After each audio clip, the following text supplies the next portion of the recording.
आपका तहे दिल से स्वागत है। आज की रात हम एक ऐसी कहानी सुनने जा रहे हैं जिसमें नींद तो आएगी ही, लेकिन उसके साथ आपके दिल में एक हल्की सी जिज्ञासा भी जाग उठेगी। इस कहानी का नाम है गांव का चौकीदार, या कुछ और।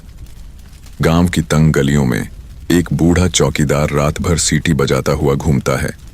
लोग हंसते हैं उस पर, कहते हैं, अरे इस छोटे से गांव में कौन सा चोर आएगा। लेकिन जब गांव में अजीब घटनाएं होने लगती हैं, रहस्यमयी पैरों के निशान, अचानक गायब होती चीजें और कुछ लोगों का अनचाहे हादसों से बच जाना, तब धीरे धीरे खुलता है कि ये चौकीदार सिर्फ चौकीदार नहीं है, वो है किसी पुरानी कसम का रखवाला। तो दोस्तों, जैसे जैसे आप इस कहानी में खोते जाएंगे, आपकी थकी हुई आंखों पर नींद उतरने लगेगी और दिल में एक अनजाना सुकून भी।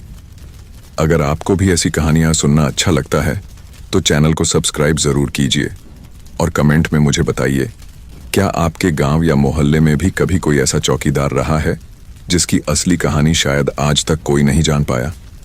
अब रोशनी हल्की कर लीजिए, पंखे की आवाज सुनिए और धीरे धीरे आंखें बंद कर लीजिए, क्योंकि अब हम चल पड़ते हैं उस गली की ओर जहां चौकीदार हर रात सीटी तो बजाता था, लेकिन उसके पीछे छुपा था एक ऐसा राज जिसे सुनकर आप देर तक सोचते रह जाएंगे। बूढ़े चौकीदार का नाम था रामचरण।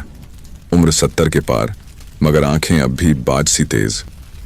उसका दुबला पतला शरीर, सफेद धोती और कांपते पैरों के सहारे हर रात उसी गांव की गलियों में घूमता, हाथ में लकड़ी की छड़ी और मुंह में सीटी। सूरज डूबते ही उसकी ड्यूटी शुरू हो जाती। गांव छोटा था, चारों ओर खेत, बीच में मिट्टी के घर और कच्चे रास्ते। लोग एक दूसरे को परिवार मान लेते, मगर चौकीदार रामचरण को कोई बहुत गंभीरता से नहीं लेता। बच्चे पीछे से चुपके से सीटी वाला बाबा कहकर हंसते और भाग जाते।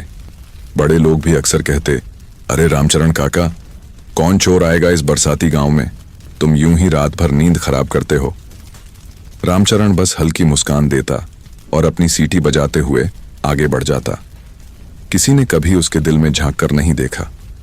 किसी ने ये नहीं सोचा कि उसकी झुर्रियों के पीछे एक भारी बोझ छिपा है।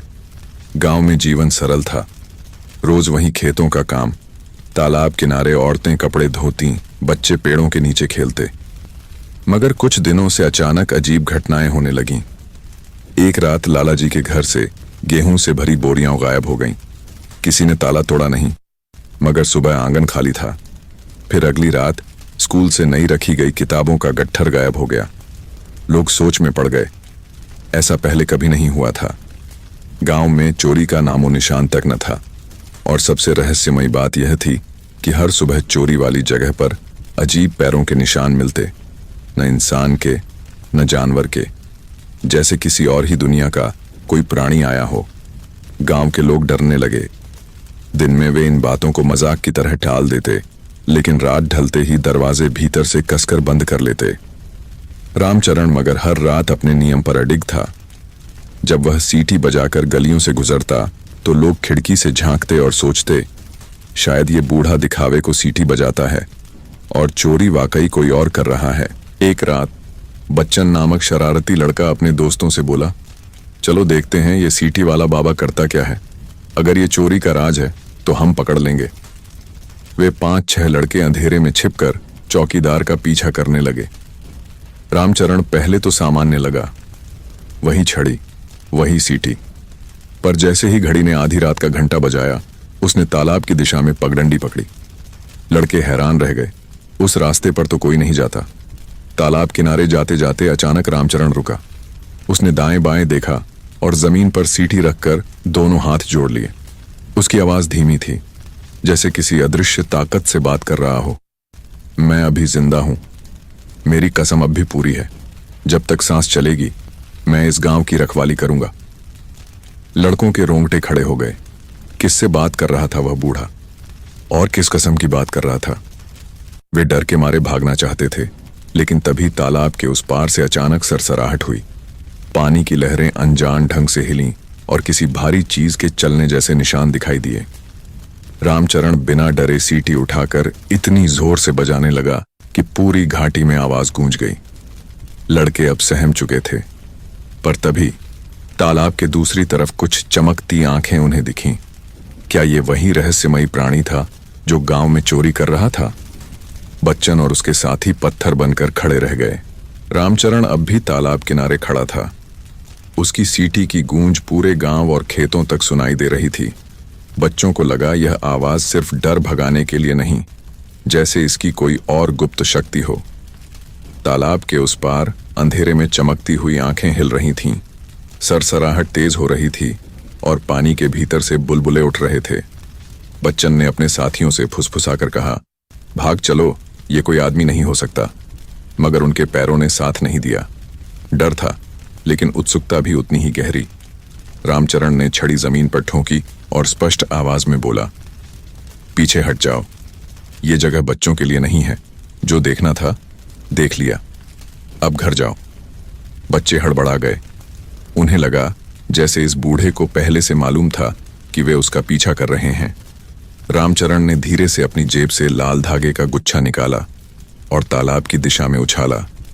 जैसे ही धागा पानी पर गिरा, वहां की हलचल रुक सी गई। आंखें धीरे धीरे अंधेरे में गायब हो गईं। रामचरण ने चैन की सांस ली और पीछे मुड़ा। तुम सब यहां क्यों आए? गांव की रखवाली मजाक नहीं है बच्चे। तुम्हारे खेल की कीमत पूरे गांव को चुकानी पड़ सकती है। बच्चन ने कांपती आवाज में पूछा।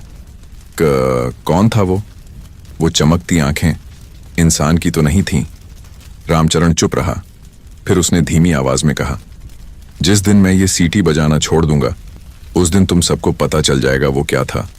मगर तब तक तुम बच्चों को बस इतना जानना है, मैं यूं ही रात भर नहीं घूमता। ये चौकीदार सिर्फ ताले की रखवाली नहीं करता, बल्कि एक कसम निभाता है। बच्चन और बाकी बच्चे फिर भी नहीं समझ पाए। गांव लौटते वक्त उनमें से हर कोई डरा और उलझन में था। अगली सुबह गांव में हड़कंप मच गया। शुरू शुरू में लोगों को लगा चोरी रुक गई है, मगर अब मामला और गहरा हो चला था। काली मादिर के सामने रखी दान पेटी पूरी खाली पाई गई। यह पहली बार हुआ था। औरतों में डर फैल गया। देवी का पैसा गायब हो गया तो इसका अर्थ शुभ नहीं है। गांव के बड़े बुजुर्ग चौपाल में जमा हुए। लाला जी ने गुस्से में कहा, यह सब चौकीदार की लापरवाही है। रात भर सीटी बजाता है पर चोरी रोक नहीं पाया। हमें नया चौकीदार रखना चाहिए। रामचरण शांत बैठा रहा। वह विरोध नहीं करता, बस सुनता। एक तरफ बच्चन और उसके साथी बैठकर सहमे हुए सब देख रहे थे। उनके मन में झगड़ा चल रहा था। क्या बताना चाहिए सबको, जो पिछली रात देखा, या चुप रहना चाहिए? बच्चन ने हिम्मत करके बोल ही दिया, मैंने अपनी आंखों से देखा है। चोरी करने वाला इंसान नहीं था, तालाब से आया था। उसकी आंखें आग की तरह चमक रही थीं। गांव में सन्नाटा छा गया। फिर ठहाके गूंज उठे, अरे पगले बच्चे, भूत प्रेत की कहानियां मत सुनाओ। कोई जानवर होगा, भूखा होगा तो आ गया होगा। बच्चन शर्मिंदा हो गया। उसने रामचरण की तरफ देखा, शायद वह उसका साथ देगा। रामचरण ने बस हल्की आवाज में कहा, बच्चा गलत नहीं कह रहा। अब चौपाल में हलचल मच गई। पंडित जी ने गंभीर होकर पूछा, तुम्हारा मतलब? रामचरण ने सभी की आंखों में देखा। उसकी आवाज भारी थी, ये चोरी आदमी की नहीं है, ये उस चीज की है जिससे हम सबका पुराना नाता है, और पुराना डर भी। लोग हक बका गए। क्या कहना चाहते हो? रामचरण ने वही कहा जिसे कहने से वह बरसों बचता रहा था। कई साल पहले जब मैं जवान था, तब गांव पर एक आफत टूटी थी। तालाब के भीतर कुछ पनपा था, न इंसान न कोई जानवर। एक अदृश्य प्राणी जो हमारी फसलें, हमारे जानवर और कभी कभी हमारे लोग तक उठा ले जाता था। उस वक्त गांव के बुजुर्गों ने कसम खाई थी कि जब तक सांस चलेगी, कोई न कोई चौकीदार इस गांव की रातों का पहरा देगा। वह प्राणी सीटी की आवाज से डरता है, लाल धागे से रुकता है। तभी से मैं हर रात ये ड्यूटी निभा रहा हूं। चकित चेहरों में खुसुर पुसुर शुरू हो गई। कुछ लोग मान नहीं रहे थे। लाला जी चिढ़कर बोले, ये सब दिमागी वहम है। अगर वाकई ऐसा कुछ होता तो हमें भी दिखता। रामचरण धीमे स्वर में बोला, दिखेगा अगर मेरी रात की चौकीदारी बंद हो गई, फिर तुम्हें विश्वास हो जाएगा, पर शायद तब तक देर हो चुकी होगी। गांव बट गया। आधा रामचरण पर विश्वास करता, आधा उसे पागल बूढ़ा कहकर हंसता। इसी बहस के बीच एक और घटना हो गई। गांव के मास्टर जी की बेटी छोटी मुनिया अचानक गायब हो गई। सुबह घर से स्कूल के लिए निकली थी, लेकिन रास्ते से लापता। कोई सुराग नहीं, बस खेत के किनारे जमीन पर वही अजीब पैरों के निशान। अब लोग बुरी तरह डर गए। गांव वालों की भीड़ चौपाल में जमा थी। बच्चे रो रहे थे, औरतों की आंखों में आंसू। रामचरण ने छड़ी कसकर पकड़ी और बोला, मैं कह रहा था ना, जिसको तुम मजाक समझ रहे थे वो अब तुम सबके सामने है। अगर वक्त रहते कदम नहीं उठाए तो अगली बारी किसी और की होगी। भीड़ से आवाज आई, तो करो ना कुछ, तुम ही बताओ ये कैसे रुकेगा। रामचरण की आंखें गहरी हो गईं। ये काम आसान नहीं है। इस गांव के लोग भूल चुके हैं कि पीढ़ियों पहले हमने क्या वचन लिया था। उस वचन को निभाना होगा, वरना ये प्राणी हमें एक एक करके निगल जाएगा। बच्चन आगे बढ़ा। उसकी आंखों में डर तो था, पर हिम्मत भी। बाबा, आप बताओ हमें क्या करना होगा। अगर सचमुच ये कसम है तो हम भी आपके साथ हैं। रामचरण ने उसे गौर से देखा। यह वही बच्चा था जिसने कल रात तालाब के किनारे उसका राज देखा था। तुम्हारी उम्र छोटी है बच्चन, मगर दिल बड़ा है। पर याद रखना, एक बार इस रास्ते पर चल पड़े तो पीछे लौटना आसान नहीं होगा। बच्चन बोला, हम पीछे नहीं हटेंगे। अगर गांव की जान इस पर टिकी है तो हमें भी साथ देना चाहिए। गांव के कुछ और लड़के लड़कियां भी बच्चन के साथ खड़े हो गए। धीरे धीरे 4-5 आदमी भी साथ देने को तैयार हुए। रामचरण ने महसूस किया, वर्षों बाद कोई उसकी बात पर यकीन कर रहा है। उसके सीने से भारी बोझ थोड़ा हल्का हुआ। लेकिन तभी अचानक बुरी घटना हुई। तालाब की दिशा से अचानक तेज हवा चली, जैसे तूफान की आहट। आसमान में कौवे अजीब तरीके से कांव कांव करने लगे और गांव में मुनिया की मां चीखती हुई दौड़ती आई। तालाब के पास मेरी बच्ची की चुन्नी पड़ी है। गांव वालों में हड़कंप मच गया। सब रामचरण की तरफ देखने लगे। रामचरण सीधा खड़ा हुआ। उसकी झुकी कमर में भी उस वक्त अजनबी ताकत आ गई। उसने कहा, आज रात असली इम्तिहान है। अगर हमने मिलकर सामना किया तो मुनिया बच जाएगी, नहीं तो ये प्राणी उसे भी ले जाएगा। तैयार रहो। उसकी आंखों की चमक में भय भी था और उम्मीद भी। गांव की जिंदगी अब बदल चुकी थी। यह अब महज चोरी का मामला नहीं रहा। यह तो एक पुराने श्राप और अदृश्य खतरनाक ताकत की लड़ाई बनने वाली थी। रामचरण इस बार बिल्कुल अलग दिखाई दे रहा था। उसकी आंखें तेज चमक रही थीं। चेहरा डर से भरा होने के बजाय दृढ़ संकल्प से सख्त हो चुका था। चौपाल में बैठे सभी लोग उसकी बातें सुन रहे थे। मुनिया की मां अपने माथे को पीट पीट कर रो रही थी। मेरी बच्ची को बचा लो काका, तुम ही कुछ करो। बच्चन आगे बढ़ा और बोला, हम बाबा के साथ चलेंगे, चाहे जो भी हो। रामचरण ने गहरी सांस ली और कहा, ठीक है, मगर यह रास्ता आसान नहीं है। जिस प्राणी का सामना करना है उससे आदमी की ताकत नहीं, दिल की सच्चाई और वचन की मजबूती काम आती है। अगर तुम्हारे मन में डर भारी हो गया तो वो प्राणी उसी डर से ताकत लेगा और तुम्हें हरा देगा। बच्चन और उसके साथी एक दूसरे का हाथ कसकर पकड़कर बोले, हम पीछे नहीं हटेंगे। गांव के कुछ जवान भी आगे आ खड़े हुए। कुल मिलाकर 7-8 लोग, कुछ डरे कुछ संकल्पित, रामचरण के साथ तालाब की ओर चल पड़े। गांव का बाकी हिस्सा खिड़कियों से झांकता रहा। औरतें दीवारों से लगकर रो रही थीं। बच्चे अपनी माओं की गोदी में सिमटे हुए थे। सबकी निगाहें उस टोली पर टिकी थीं जो तालाब की ओर अंधेरे में जा रही थी। रास्ता शांत नहीं था। जैसे जैसे वे लोग तालाब के पास जाते, हवा भारी होने लगी। पेड़ों की डालियां बिना कारण सरसराती। दूर कहीं सियार रोए और रात का अंधेरा और गाढ़ा होता चला गया। बच्चन ने घबरा कर पूछा, बाबा, अगर उस प्राणी ने हमला कर दिया तो हम क्या करेंगे? हमारे पास तो सिर्फ डंडे हैं। रामचरण ने अपनी झूरीदार जेब से एक छोटा सा पोटली निकाली। उसमें वही लाल धागे थे। उसने सबके हाथों में एक एक बांधते हुए कहा, यह धागा पुराने आशीर्वाद का है। जब तक ये हाथ में है तुम्हें कोई करीब से छू नहीं पाएगा और मैं सीटी बजाता रहूंगा। उसकी आवाज ही उस प्राणी को रोकती है। बच्चों ने धागा अपनी कलाई पर गांठ दिया और थोड़ा साहस भीतर महसूस किया। तालाब नजदीक आता जा रहा था। हल्की धुंध चारों ओर फैली थी। पानी स्थिर था, मगर उसमें अजीब सी गंध उठ रही थी, जैसे कोई पुराना कुआं सड़ गया हो। रामचरण ने कदम बढ़ाते हुए कहा, अब सब ध्यान रखो, कोई चिल्लाए तो भागना नहीं। यही उस प्राणी की चाल है, डर फैलाकर सबको भागने पर मजबूर करना। बस मेरे साथ नजरें टिकाए रखना। वे तालाब के किनारे खड़े हो गए। मुनिया का लाल रंग का चुनरी का टुकड़ा सचमुच वहीं पड़ा था, मिट्टी में भीगा हुआ। मुनिया की मां का रोते रोते बुरा हाल हो गया। वह जोर से चीख पड़ी, मुनिया। उसकी आवाज कानों से टकराई तो तालाब के पानी में अचानक हलचल मच गई। बुलबुले उठने लगे, लहरें तेज हो गईं और जैसे किसी भारी चीज ने हिलना शुरू कर दिया। सब लोग भय से पीछे हटे, मगर रामचरण आगे बढ़ गया। उसने हाथ उठाकर सीटी बजाई। पूरी घाटी में धमाकेदार आवाज गूंज गई। लहरें कुछ पल को थम गईं, मगर तभी पानी की सतह से एक काली आकृति उभरी।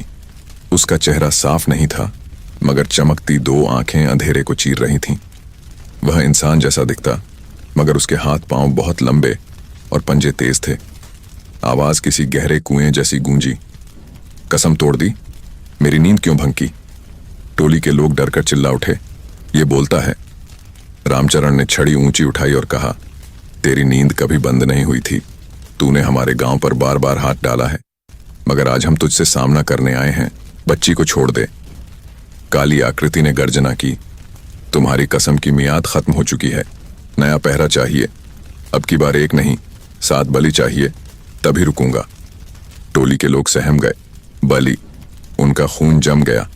रामचरण मगर पीछे नहीं हटा। वह आगे बढ़ा और सीटी इतना जोर से बजाई कि प्राणी कुछ पल के लिए उलझ गया। पानी में हलचल और तेज हो गई। बच्चन ने साहस जुटाकर प्राणी को पत्थर मारा। पत्थर उसकी छाया जैसी देह से टकराकर पानी में गिर गया, मगर इससे उस प्राणी की दहाड़ और तेज हो गई। गरीब बच्चों की हिम्मत, वह गुर्राया। तुम्हें ताकत नहीं, मगर डर ज्यादा है। वही मेरा खाना है। एक एक कर बाहें बढ़ीं जैसे किसी को पकड़ने आ रहा हो। गांव के लोग घबराकर पीछे हटने लगे, मगर बच्चन ने पुनः छड़ी कसकर उठाई और कहा, नहीं, अगर ये डर से ताकत लेता है तो हम डरेंगे ही नहीं। रामचरण ने उसकी तरफ गर्व से देखा और जोर जोर से सीटी बजाते हुए बाकी लोगों से बोला, डरो मत, सब एक आवाज में बोलो, हम गांव को नहीं छोड़ेंगे। सबने हिम्मत जुटाकर चिल्लाया, हम गांव को नहीं छोड़ेंगे। आवाजों का शोर घाटी में गूंज उठा। प्राणी एक पल को ठिठक गया, जैसे उसकी शक्ति कमजोर पड़ रही हो। उसकी आंखों की चमक हल्की होने लगी। रामचरण ने मौका देखा और लाल धागा तालाब की दिशा में फेंका। धागा हवा में घूमा और जैसे ही पानी को छुआ, प्राणी की चीख निकल गई। उसके हाथ पीछे हट गए और धीरे धीरे वह पानी में समाने लगा। तालाब फिर शांत हो गया। लोग राहत की सांस लेने लगे, मगर अचानक बच्चन चिल्लाया, देखो मुनिया। सचमुच किनारे पर गीली मिट्टी में सिकुड़ी सी बेहोशी में पड़ी मुनिया दिखाई दी। उसकी मां दौड़कर उसे गले लगा ली। बच्ची जीवित थी, बस बेहद थकी और सहमी हुई। गांव वालों की आंखों में आंसू आ गए। सब रामचरण के पैरों पर गिर पड़े। बाबा, हमें माफ कर दो, हमने तुम्हें मजाक समझा। तुम्हारे बिना तो गांव कब का खत्म हो गया होता।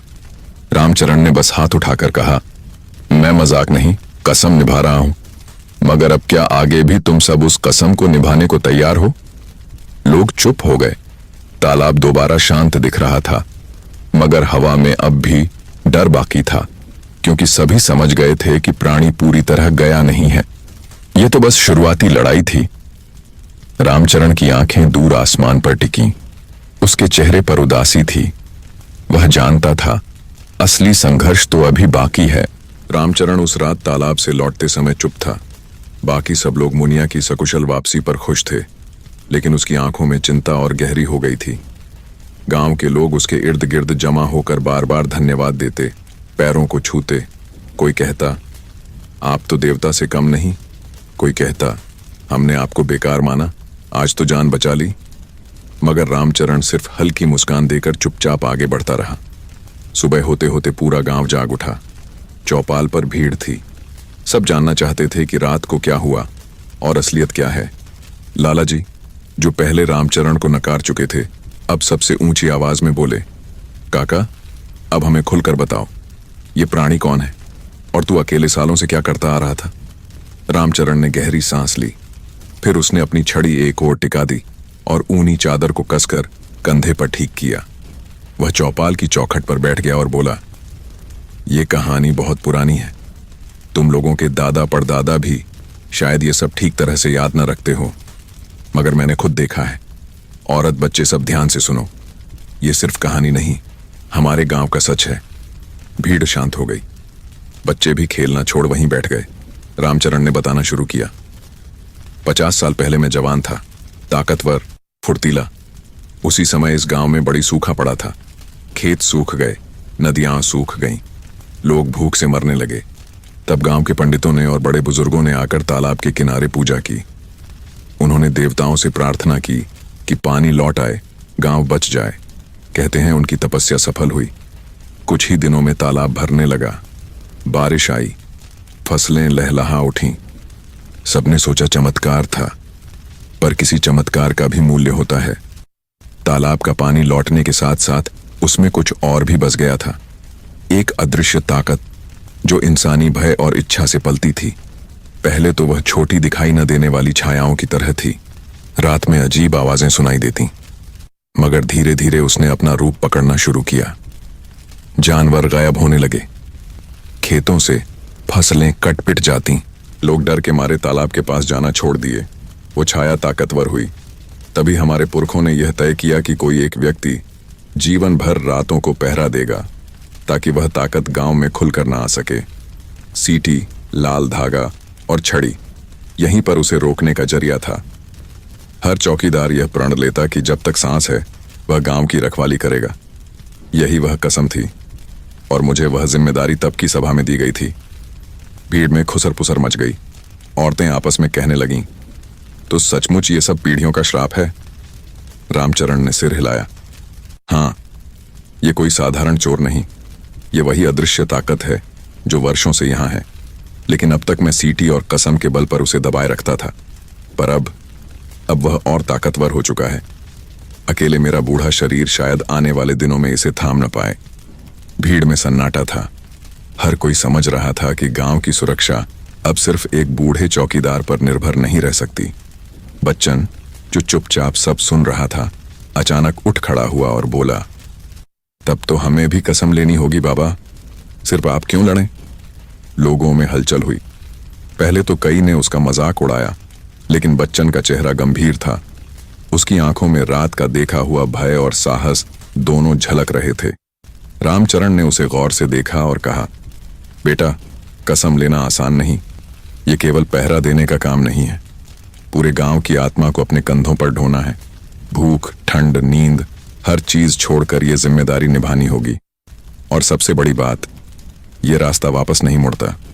जो इसे निभाने लगे उसके जीवन की दिशा बदल जाती है। बच्चन ने बिना हिचक कह दिया, तो भी मैं तैयार हूं। अकेले आपको ये बोझ उठाने नहीं देंगे।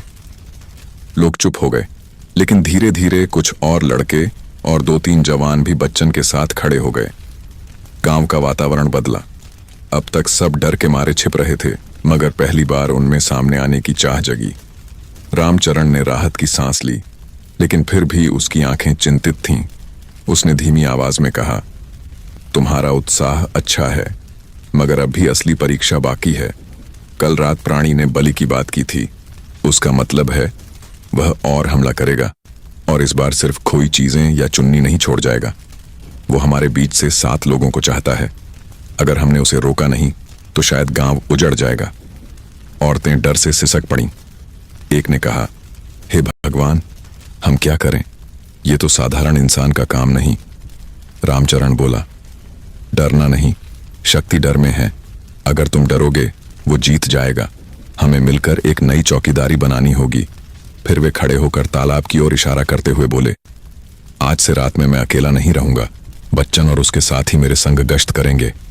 गांव के दरवाजे खुले रहेंगे, मगर हर गली में आशीर्वाद के धागे बांधे जाएंगे। हम सब मिलकर इस कसम को नया जीवन देंगे। सिर्फ तभी गांव बचेगा। लोगों ने सिर हिलाया। कुछ कांपते हुए, कुछ हिम्मत जुटाकर रामचरण की बात मानने को तैयार हुए। पहली बार बुजुर्ग, जवान और बच्चे सब एक तरफ खड़े हो गए। रामचरण ने सबको देख मुस्कुराते हुए कहा, याद रखो, यह लड़ाई केवल छड़ी या सीटी की नहीं, यह हमारी एकता की है। अगर हम सब कंधे से कंधा मिलाकर डट जाएं, तो कोई ताकत हमें हिला नहीं सकती। सभी ने मिलकर तालाब की ओर प्रणाम किया। फिर पूरे गांव में लाल धागे बांधे जाने लगे, दरवाजों पर सिंदूर के चिन्ह बनाए गए और उस रात से चौकीदार अकेला नहीं था। रामचरण के साथ बच्चन और 4-5 और किशोर भी चुने गए। प्रत्येक ने हाथ में छड़ी ली और कलाई पर धागा। गांव वालों ने पहली बार महसूस किया कि चौकीदार का बोझ सब में बांटा जा रहा है। रात छा चुकी थी, कानों में अब भी डर की गूंज थी, मगर इस बार गलियों में जब रामचरण की सीटी बजी तो उसके साथ 5 और सीटियां जवाब में सुनाई दी। गांव में एक अजीब सी हिम्मत दौड़ गई, लेकिन तालाब चुप नहीं था। पानी की सतह पर हल्की लहरें उठ रही थीं, जैसे अंदर से कोई बेसब्री से इंतजार कर रहा हो। आने वाली रातें अब साधारण चौकीदारी नहीं रहने वाली थीं। गांव ने कसम तो दोबारा निभानी शुरू कर दी थी, बट इसका मतलब था कि श्राप और गहराई से जाग चुका था। रामचरण अब अकेला नहीं था। गांव के नए साथी उसके साथ थे। बच्चन और उसके 5 दोस्त हाथों में छड़ियां लिए, सीटी मुंह में दबाए, रात के अंधेरे में उसके साथ गश्त कर रहे थे। गांव की गलियां वैसे तो शांत थीं, मगर हवा भारी थी। लोग अपने घरों के भीतर से खिड़कियों से झांक रहे थे। हर दरवाजे पर लाल धागे बंधे हुए थे, हर कोने में सिंदूर के छोटे छोटे निशान, मगर भय फिर भी दीवारों के भीतर सरसराता रहा। रामचरण आगे बढ़ते हुए बोला, याद रखो बच्चों, डर मत दिखाना, सीटी लगातार बजाते रहना। आवाज जितनी गूंजेगी उतनी ही वो ताकत कमजोर पड़ेगी। बच्चन ने सिर हिलाया और अपने दोस्तों की तरफ देखा। सबने होंठों से सीटी थामा और पहली बार रात की पहरेदारी में सचमुच सैनिकों जैसा साहस महसूस किया। पहली आधी रात शांति से बीत गई, कहीं कोई हलचल ना हुई। लोग सोचने लगे शायद आज सब ठीक रह जाएगा, लेकिन जैसे ही घड़ी ने 2 पर ठोका मारा, तालाब की दिशा से अचानक ठंडी हवा का झोंका उठा। अंधेरे में कौवे एक साथ उड़ पड़े। रामचरण ने छड़ी जमीन पर ठोकी। आ रहा है, सभी तैयार। तालाब के पास पहुंचते ही दृश्य बदल गया। पानी तमतमाने लगा, लहरें बिना हवा उठने लगीं। कहीं नहीं कोई आदमी, मगर माहौल भर उठा अजीब सी चीख से, जैसे किसी ने धरती के भीतर से चिल्लाकर सारे गांव को हिला दिया हो। बच्चन कांपा, लेकिन सीटी बजाता रहा। उसके साथियों ने भी अपने डर पर काबू रखकर आवाज हवा में उठाई।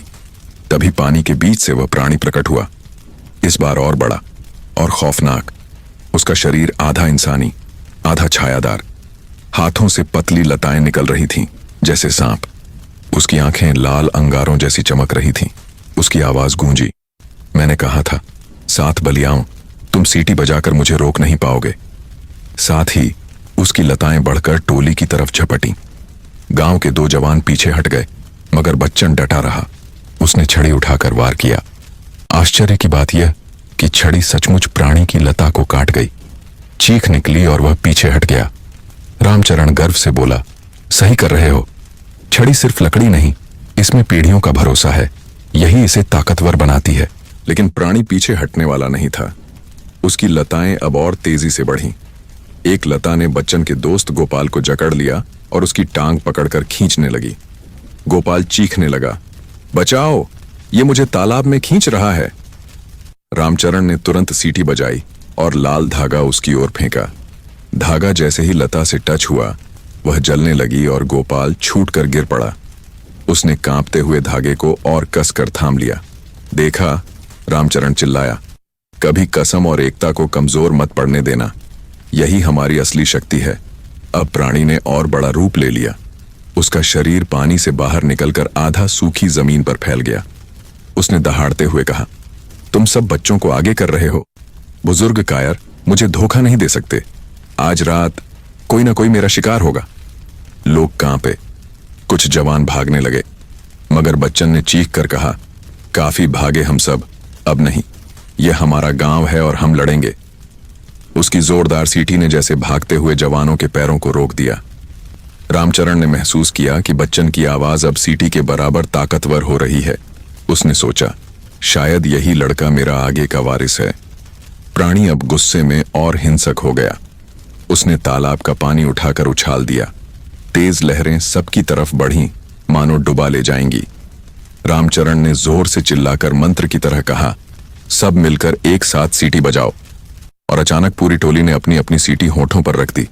एक आवाज नहीं, 6 आवाजें एक साथ गूंजी। आवाज इतनी गहरी थी कि तालाब की लहरें वहीं थम गईं। प्राणी पीछे छिटक गया। उसकी आंखों की आग कमजोर पड़ने लगी। नहीं, ये संभव नहीं, वह गुर्राया। मगर ठीक उसी वक्त उसने चालाकी से पीछे से हमला किया। उसकी लंबी लताओं में से एक ने सबसे छोटे साथी सोनू को जकड़ लिया और हवा में उठा लिया। सोनू चीख रहा था, बाबा बचाओ। टोली घबराई। रामचरण ने अपना लाल धागा ऊंचा उठाकर फेंका, पर इस बार प्राणी ने लता हटाकर धागे को जला दिया। चिंगारियां उठीं। यह देखकर गांव वाले दहशत में चिल्ला उठे। रामचरण समझ गया, यह पहली भिड़ंत इतनी आसान नहीं। यह प्राणी अब पहले से कहीं ज्यादा ताकतवर हो चुका था। उसे बचाना ही होगा, वह गरजा। बच्चन आगे बढ़ा। उसने अपनी टांगें कमर तक पानी में डाल दी और छड़ी से लता पर वार करता हुआ सोनू तक पहुंचा। पूरी ताकत से छड़ी घुमाकर उसने सोनू को छुड़ा लिया।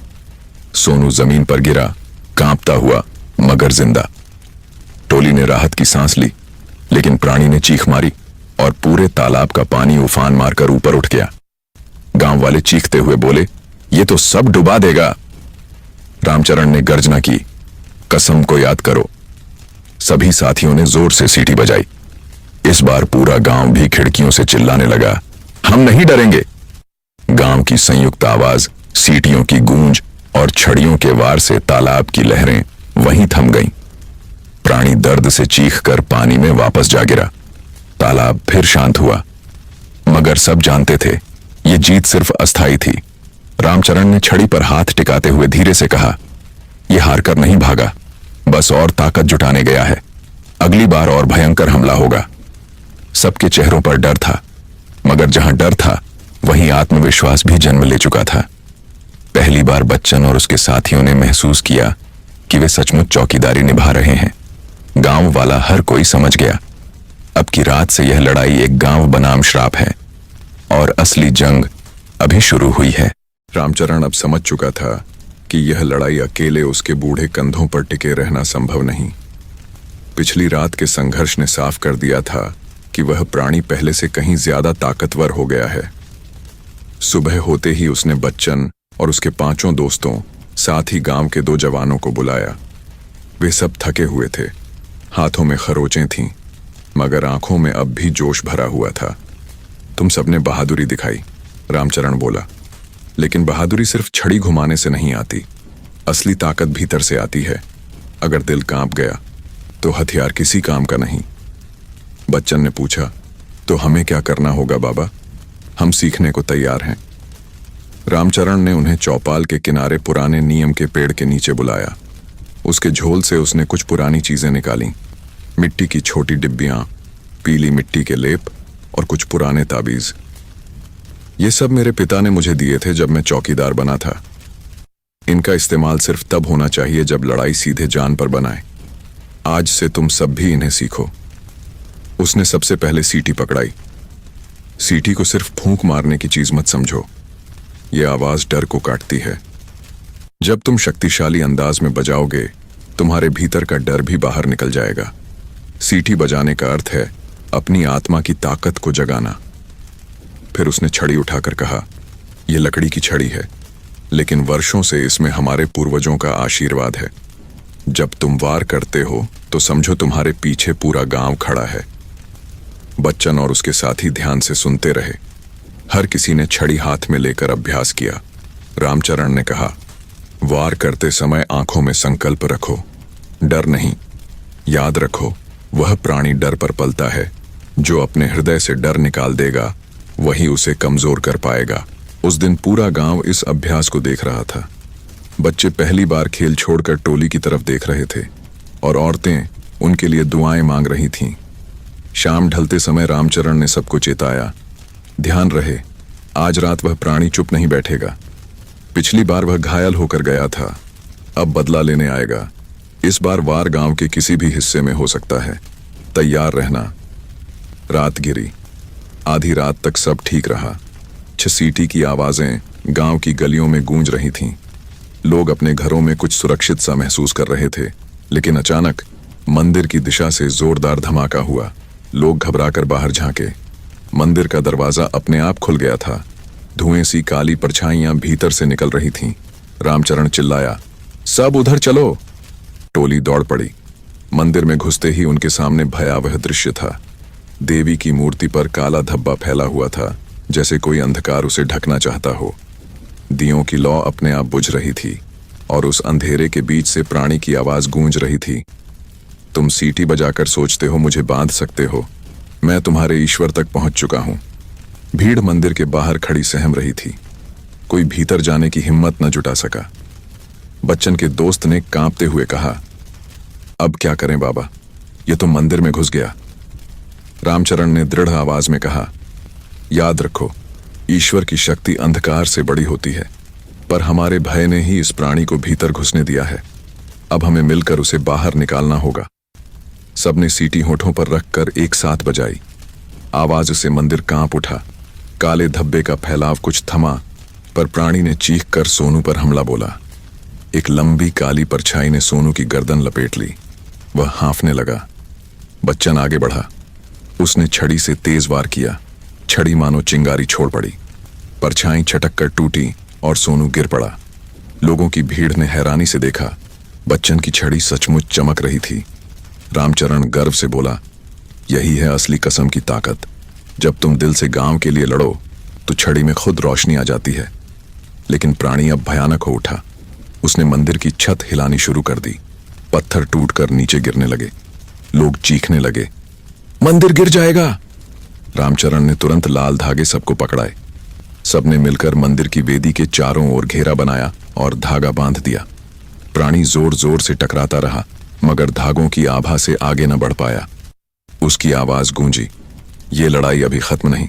हर बार तुम सोचते हो जीत गए, मगर मैं फिर लौटूंगा, अगली बार और ताकत से। काली धुंध धीरे धीरे पीछे हट गई। मंदिर में दिए दोबारा जल उठे। मूर्ति पर चमक लौट आई। गांव वाले खुशी से नारे लगाने लगे, जय। उनकी आंखों में डर कम और सम्मान ज्यादा था। बच्चन और उसके साथी घायल थे, मगर उन्होंने सीना चौड़ा किया। उन्हें पहली बार एहसास हुआ कि यह चौकीदारी अब सचमुच उनके खून में बस चुकी है। रामचरण ने लेकिन शांति से कहा, याद रखो, ये जीत सिर्फ एक पड़ाव है।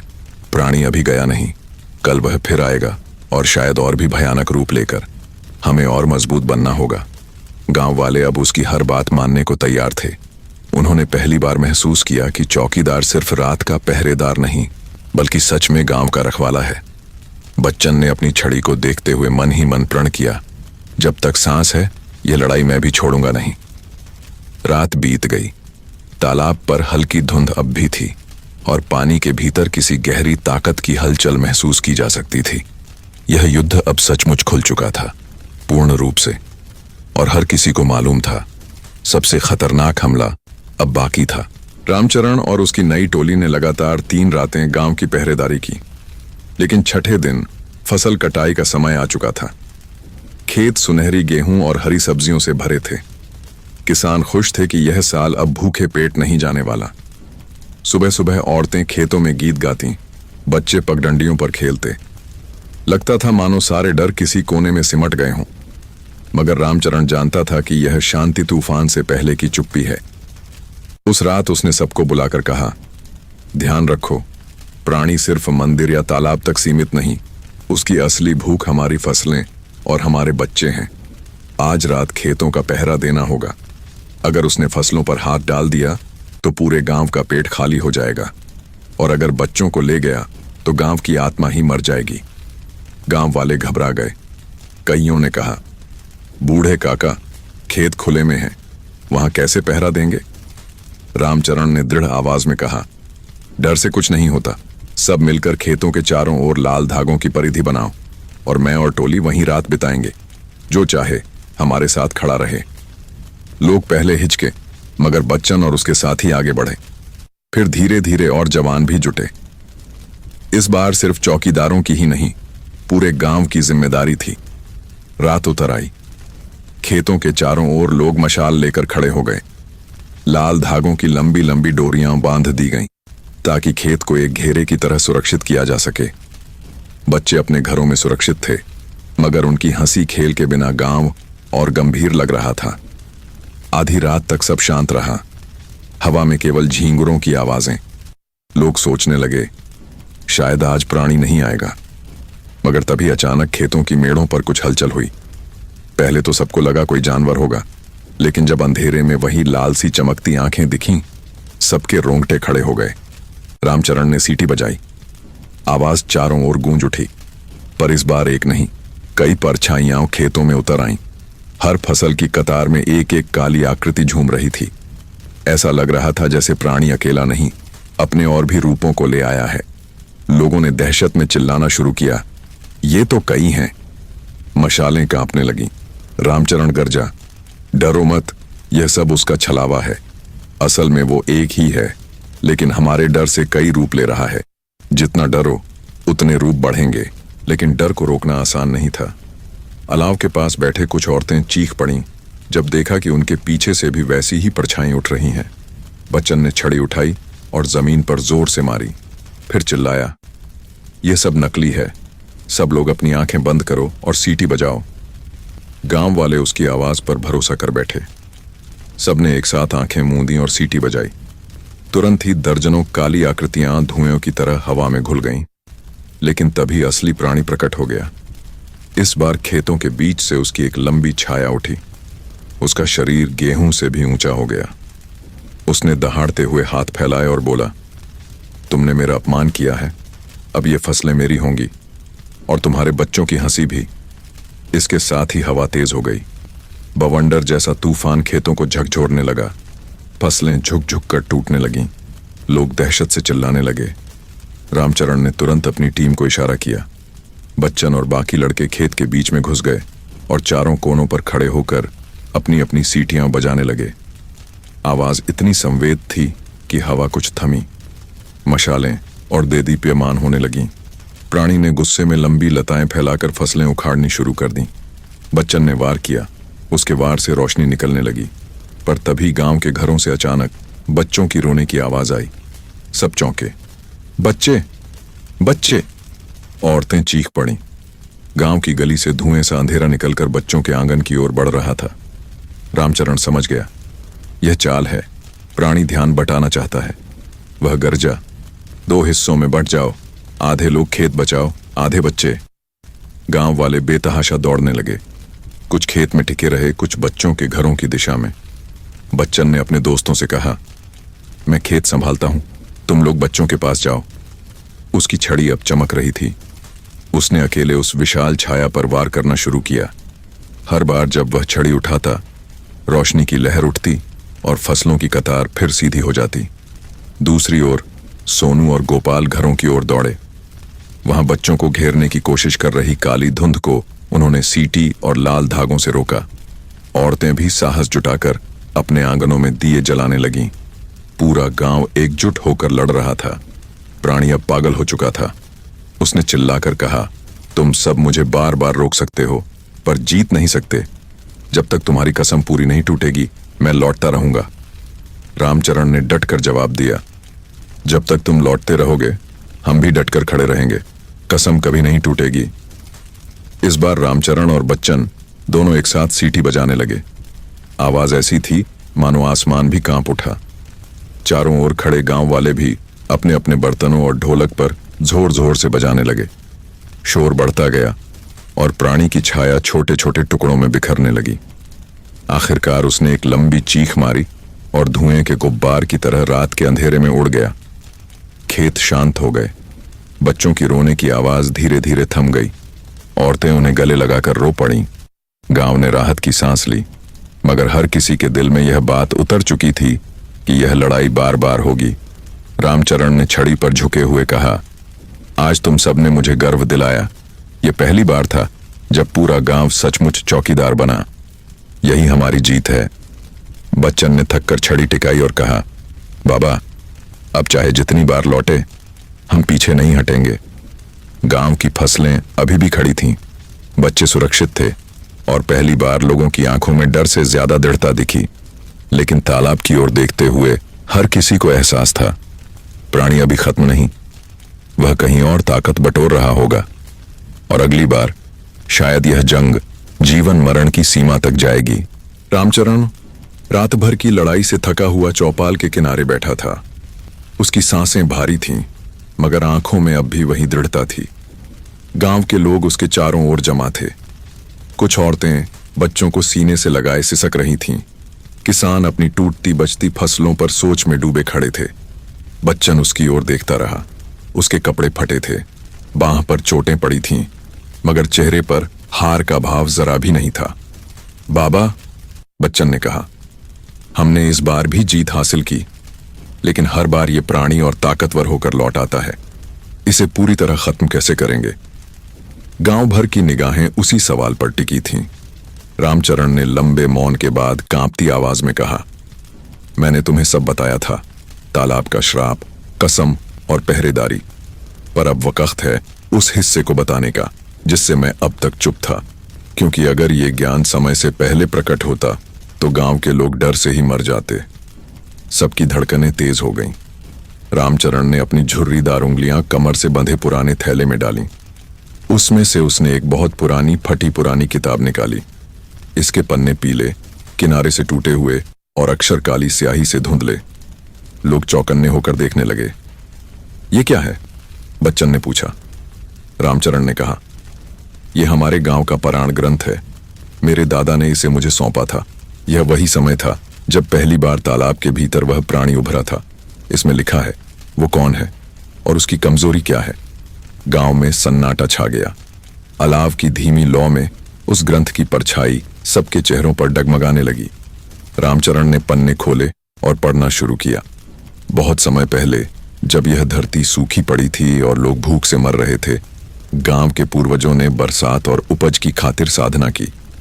पर साधना में किसी एक व्यक्ति ने धोखा किया। उसे अपनी समृद्धि जल्दी चाहिए थी, तो उसने ईश्वर के बजाय अंधकार की ओर पुकार लगाई। उस पुकार से एक छाया पुरुष जन्मा। वह प्राणी न इंसान था, न देव, बल्कि मनुष्य की लालच और भय का मेल था। वही आज तालाब में छिपा है। उसका नाम पुरानी लिपि में अरण्य दैत्य लिखा है। सबके मुंह से आह निकली। रामचरण ने आगे पढ़ा, और इस ग्रंथ में लिखा है, यह दैत्य सिर्फ डर और विसंगति से नहीं पलता, बल्कि 7 पीढ़ियों तक, जब तक गांव वाले एक दूसरे के साथ विश्वासघात करेंगे, तब तक यह जीवित रहेगा। पर अगर कभी पूरा गांव एक हो जाए, तब इसका अंत संभव है। उसका असल शरीर जल के भीतर है। मिट्टी और अग्नि दोनों इसे बांध सकते हैं। बच्चन ने चौंक कर पूछा, मतलब यह कि तालाब ही इसका घर है? रामचरण ने सिर हिलाया। हां, अब तक यह छाया बनकर बाहर आता रहा है, लेकिन इसकी असली ताकत तालाब के गर्भ में छिपी हुई है। जब तक वहां जाकर इसका सामना नहीं किया जाएगा, यह मिट नहीं सकता। गांव के लोग सहम गए। तालाब में भीतर, यह तो मौत में कूदने जैसा है। रामचरण ने गंभीर स्वर में कहा, हां, मौत से कठिन है। पानी में उसकी जड़ें हैं, लेकिन अब और इंतजार का समय नहीं। हर रात यह हमें और कमजोर कर देगा। और यह ग्रंथ कहता है कि उसकी कमजोरी 2 चीजों में है, मिट्टी और अग्नि। मिट्टी इसे बांध सकती है और अग्नि इसकी छाया को जला सकती है। लोग स्तब्ध होकर सुनते रहे। सोनू ने डरते डरते पूछा, बाबा, पर अग्नि कैसे ले जाए पानी के भीतर? रामचरण ने किताब बंद कर दी और कहा, यही वह कठिनाई है। अग्नि शाब्दिक नहीं, आत्मा की अग्नि है। जब मनुष्य अपने डर को जला देता है, तो भीतर से प्रकाश फूटता है। वही असली अग्नि है। अगर उसमें से कोई इस आग को प्रकट कर पाए, तो दैत्य की छाया टूट सकती है। सबकी निगाहें बच्चन पर टिक गईं। पिछली रात उसकी छड़ी सचमुच प्रकाश से जगमगाने लगी थी। बच्चन अवाक रह गया। मैं तो सिर्फ कोशिश कर रहा था। रामचरण ने उसका कंधा थपथपाया। कभी कभी गांव एक वारिस चुन लेता है। लगता है तू उसी राह पर है। लोगों ने धीरे धीरे हिम्मत जुटाई। पहली बार उन्हें लगा कि लड़ाई में जीत की संभावना है। लाला जी, जो हमेशा चौकीदार को हिकारत से देखते थे, आज आगे बढ़कर बोले, हम सब साथ देंगे। अगर मिट्टी इसे बांध सकती है, तो हम गांव की सब मिट्टी का घेरा बनाकर तालाब को घेर देंगे। और अग्नि, वह बच्चन की हिम्मत है। गांव भर में कानाफूसी शुरू हो गई। औरतें बोलीं, अगर यही इसका अंत है, तो हम भी अपने दीपक लेकर तैयार रहेंगे। बच्चों ने गीत गुनगुनाते हुए कहा, हम भी दिए जलाएंगे। रामचरण की बूढ़ी आंखों में आंसू आ भर आए। दशकों तक वह अकेला इस कसम को निभाता रहा था। लोग उसे मजाक समझते रहे, और आज पहली बार पूरा गांव उसके साथ एकजुट खड़ा था। रात उस निर्णय के साथ बीती लोग मिट्टी इकट्ठी करने लगे। औरतें घर घर से दिए और घी तैयार करने लगीं। जवान बांस और छड़ियाओं लेकर तालाब के चारों ओर सुरक्षा का घेरा बांधने लगे। लेकिन उसी समय तालाब के पानी में असामान्य हलचल उठी। दूर से देखा तो लग रहा था मानो पानी खौल रहा हो। कुछ बच्चों ने इसे देख लिया और दौड़ते हुए चौपाल में आकर चीख पड़े, बाबा, तालाब में कुछ हो रहा है। रामचरण उठ खड़ा हुआ। उसकी आंखें चिंता से सिकुड़ गईं। वक़्त सोचा से भी जल्दी आ गया है। उसने गंभीर स्वर में कहा, अब वह खुद हमें रोकने निकलेगा। तैयार हो जाओ, असली जंग अब शुरू हुई है। गांव के सारे लोग घेर में खड़े रहे। सीटी, छड़ी, मिट्टी, धागा और दिए, हर हाथ में अब कुछ था। सब जानते थे कि अगली रात साधारण रात नहीं होगी। वह जीवन मरण का निर्णय लेकर आएगी। रामचरण की आंखें रात के अंधकार में तेज चमक रही थीं। वह और उसकी टोली हर सालों की मेहनत और शपथ के बाद आज उस जगह खड़े थे जहां प्राणी का असली घर था। तालाब का अंधकारमय गर्भ। बच्चन, गोपाल, सोनू और बाकी साथी भी दिल थामे खड़े थे। उनके हाथों में लाल धागे और छड़ियां थीं। मिट्टी का घेरा चारों तरफ घिरा था और दियों की मंद रोशनी पानी के ऊपर झिलमिला रही थी। रामचरण ने धीमी आवाज में कहा, अब जो देखोगे उससे डरना नहीं। हमें उस दैत्य की असली पहचान करनी है और उसी के खिलाफ आखिरी जंग लड़नी है। याद रहे, कोई पग पीछे मत हटेगा। सबने सिर हिलाकर उसका संकल्प पाया। जैसे ही वे तालाब के किनारे उतरने लगे, पानी में हल्की हलचल हुई। अचानक तमाम काली छड़ियां पानी की सतह पर तैरने लगीं। किसी अदृश्य ताकत ने उन्हें रोक दिया था। रामचरण आगे बढ़ा और जोर से सीटी बजाई। उसकी आवाज तालाब के अंदर गूंज उठी। पानी के भीतर से एक विशाल आकृति उभरी। उसका असली शरीर जलती हुई राख जैसा दिखाई दिया। उसकी आंखों की चमक डरावनी थी, मगर उस पर एक उदासी भी थी। तुम सब कौन हो जो मेरी नींद भंग करते हो? दैत्य की आवाज पानी से बाहर निकलकर हवा में गूंजने लगी। रामचरण ने जवाब दिया, हम हैं गांव के वंशज, जिन्होंने वचन दिया है कि इस प्राणी को मिटा देंगे।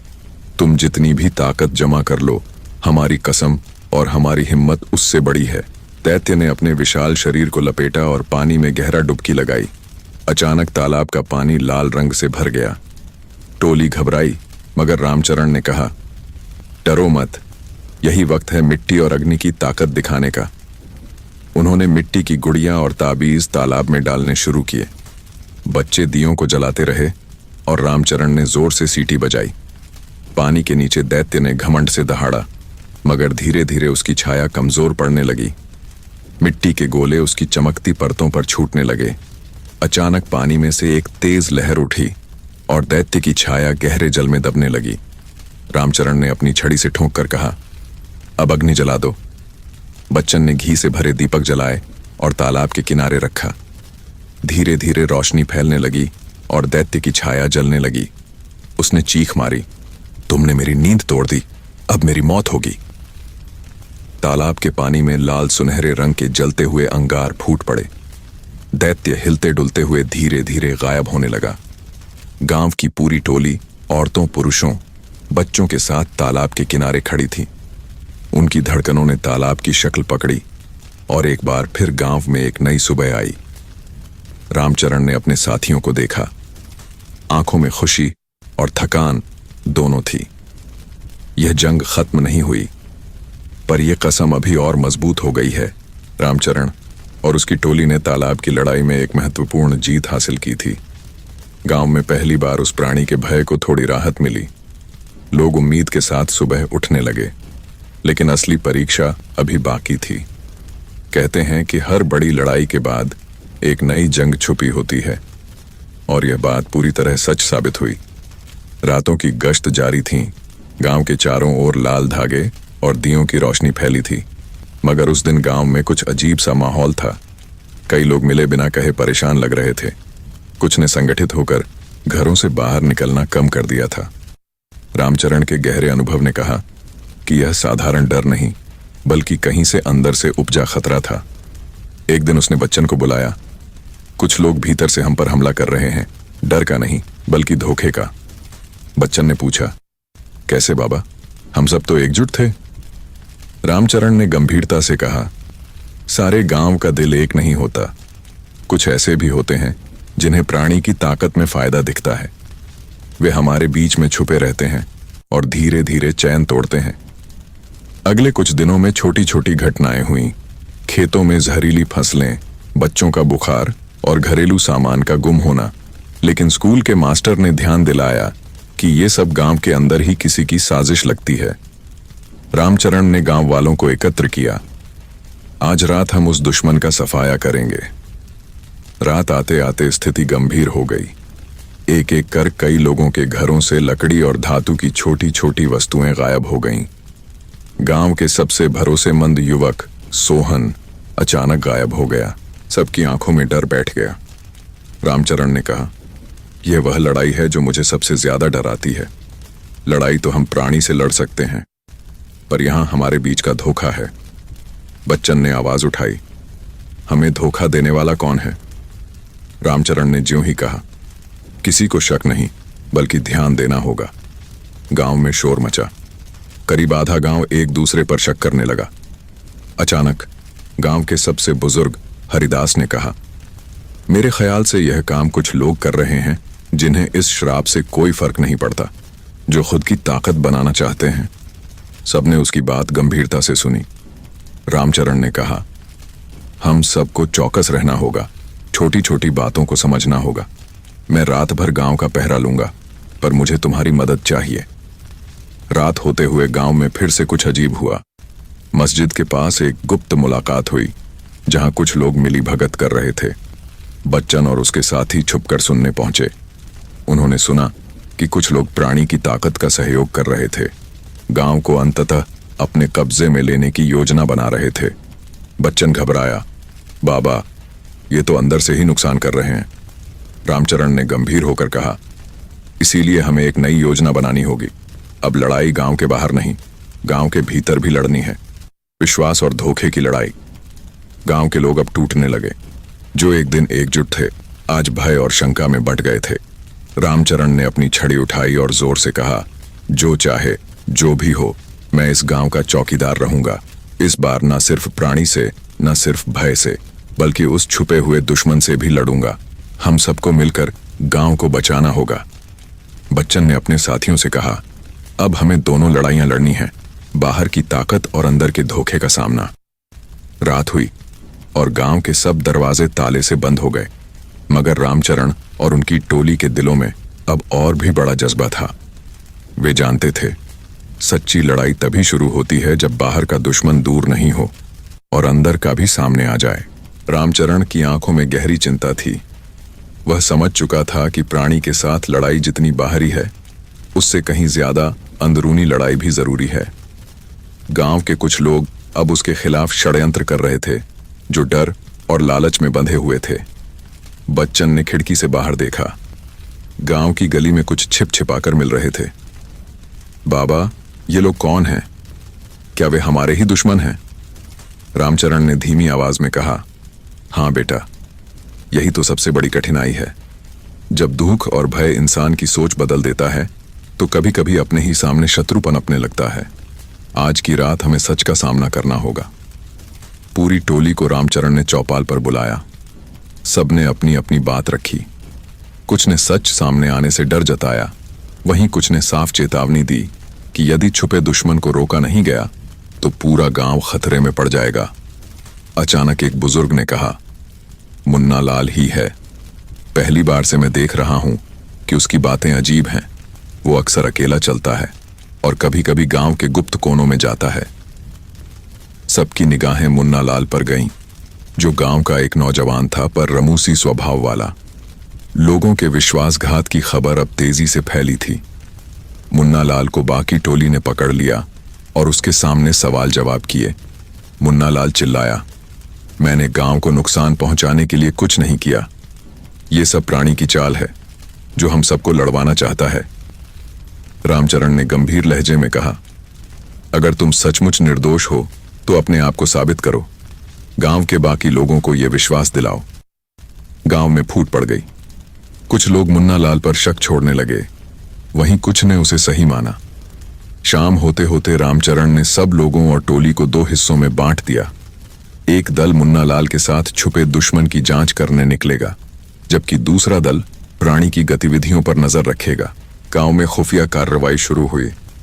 रात को गुआघरों और झोपड़ियों के बीच छिपकर टोली घूमने लगी। मुन्ना लाल की शक्ल में छुपा हुआ असली दुश्मन जल्दी पकड़ा गया। वह गांव का अपना ही नकली आदमी था, जो प्राणी की ताकत हासिल करने के लालच में गांव के लोगों के बीच फूट डाल रहा था।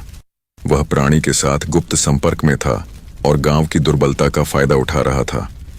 रामचरण ने उसे पकड़कर गांव वालों के सामने पेश किया। सारे गांव में एक बार फिर शोर मच गया। कत्ल की सजा या माफी? रामचरण ने कहा, हमारा लक्ष्य केवल सजा नहीं, सुधार भी है, तभी गांव आगे बढ़ सकता है। मुन्ना लाल ने पश्चाताप किया। उसने कहा, मैं डर और लालच में फंसा था।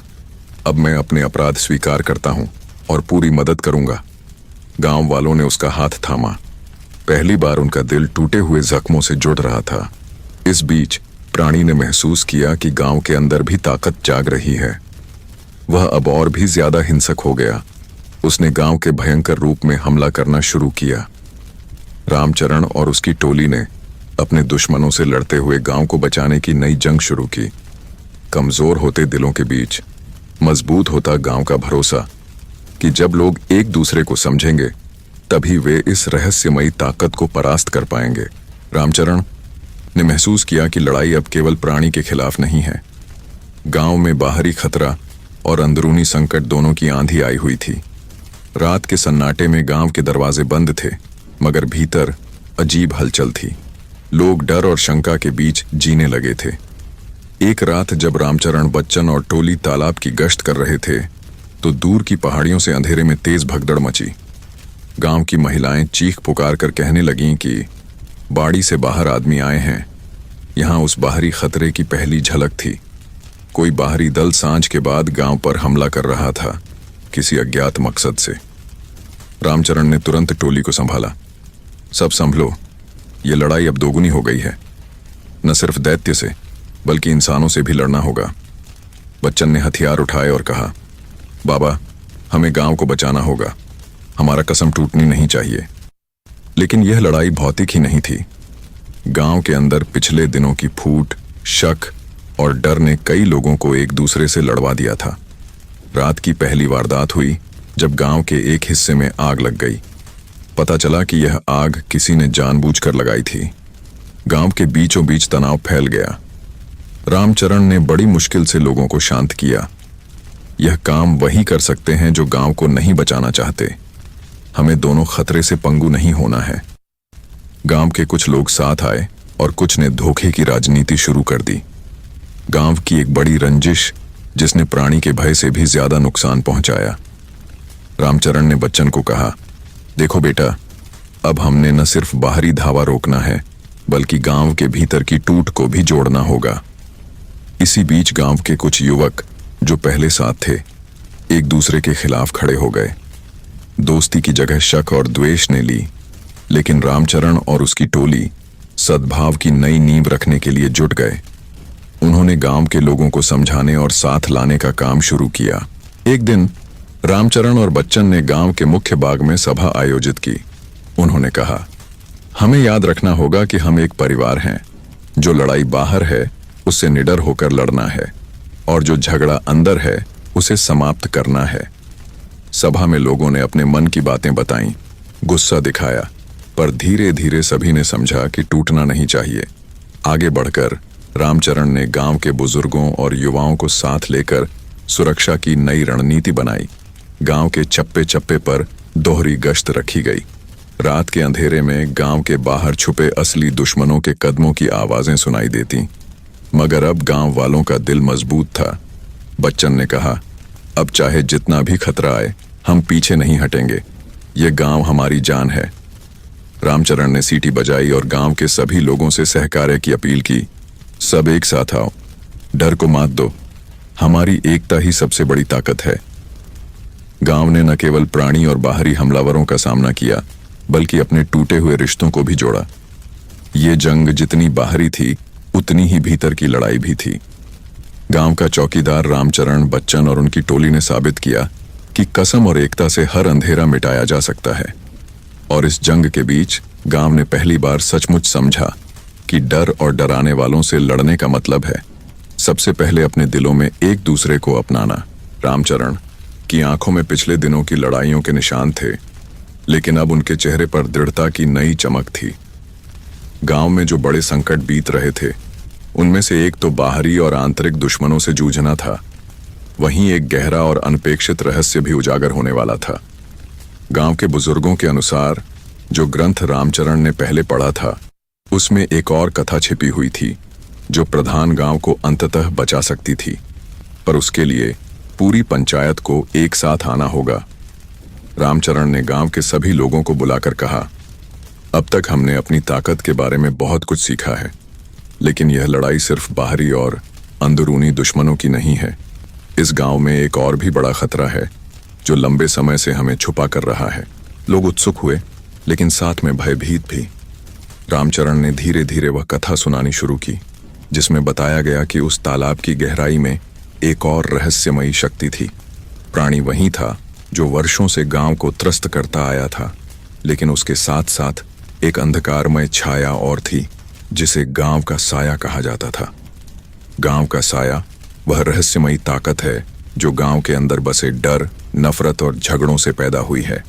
जब तक हम अपने मन और दिल से उस साये को नहीं मिटाएंगे, तब तक वह बढ़ता रहेगा और गांव को चीरता रहेगा।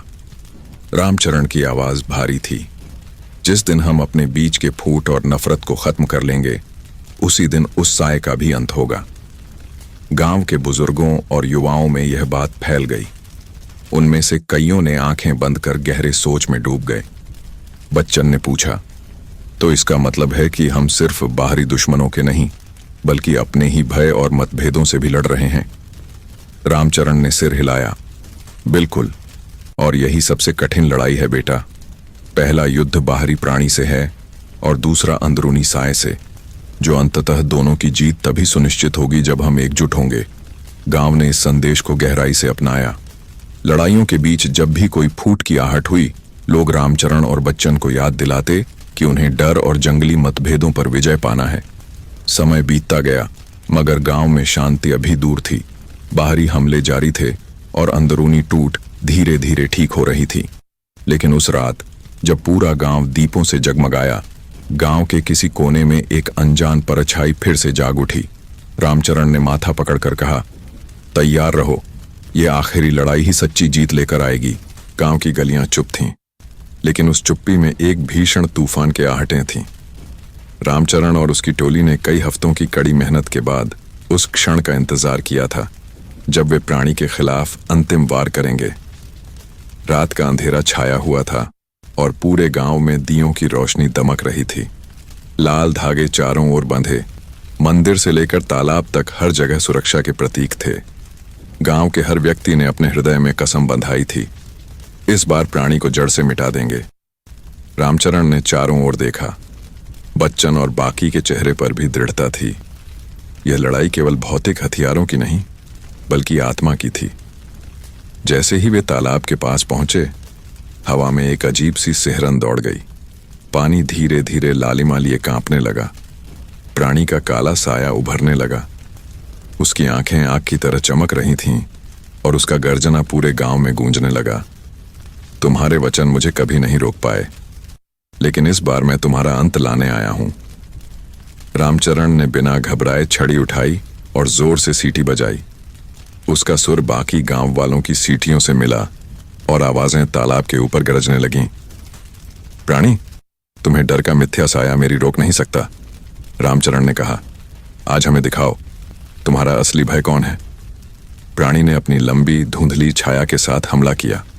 लताओं ने गगन को छू लिया, मगर गांव के लोग, बच्चन, गोपाल, सोनू और बाकी अपने दृढ़ संकल्प और एकता की शक्ति से डटे रहे। उन्होंने दीपों को जलाया, मिट्टी और लाल धागे को पानी में फेंका। उनका संयोजन प्राणी की छाया को कमजोर कर रहा था। रामचरण ने गहराई में जाकर प्राणी के शरीर की ओर अपना हाथ बढ़ाया।